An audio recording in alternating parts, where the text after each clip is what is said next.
না মা, ছাড়ো মা, আমাকে ছাড়ো। লাগাও, আরো ভালো করে লাগাও। আমাকে কেউ বিয়ে লেগে দেখতে আসলে রুমের পাহাড় বেরিয়ে যায়। এতে কি বলছি বোন, আমি তো সাজিয়েই নি।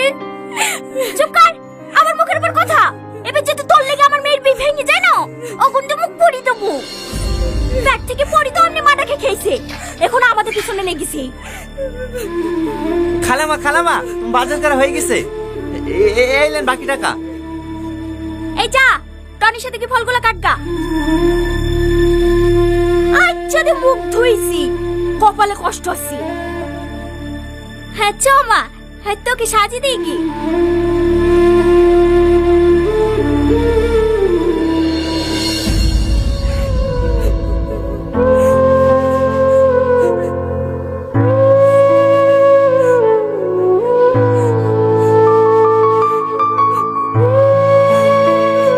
কাঁদেন না, আপনি এ বাড়ির বড় মেয়ে হওয়ার পরেও আপনার উপরে যেভাবে অত্যাচার করে দেখি আমারই কষ্ট হয়। আজ যদি আপনার আব্বু বেঁচে থাকতো তাহলে কোনোদিন আপনাকে এইভাবে কষ্ট দিতে পারতো না। আপনি যত তাড়াতাড়ি পারেন ভালো একটা ছেলেকে বিয়ে করে এ বাড়ি থেকে চলে যান। চুপ করো, তোমাকে কথা কাট দিতে বলিনি। এই সালমা, মানুষ চলে এসছে, তাড়াতাড়ি ফলগুলো রেডি করলে আয়। এই হ্যাঁ, আসছি মা।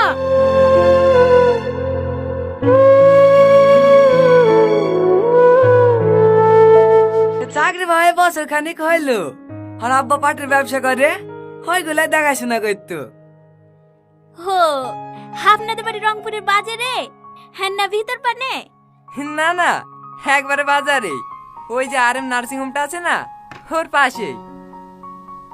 ও হ্যাঁ, লেন ভাই, চা খেলেন? আব্বা, মেয়ে যৌতুক আছে, ও মেয়ে আমার পছন্দ না। এখন বকিস নি, চুপ কর। দাঁড়ান দাঁড়ান, আমি তুলে দিছি।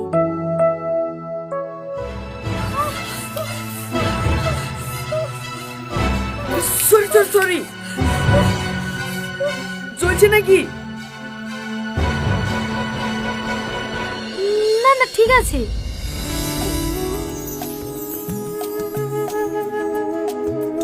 আব্বা, আমি এই মেয়েটাকে বিয়ে করবো। বিয়ে করবে বলে বিয়ে দিয়ে দেবো নাকি? একটা মেয়েকে দেখতে আর একটা মেয়ের দিকে নজর, আপনার তো চরিত্রই ভালো না। বেরোন বাড়ি থেকে।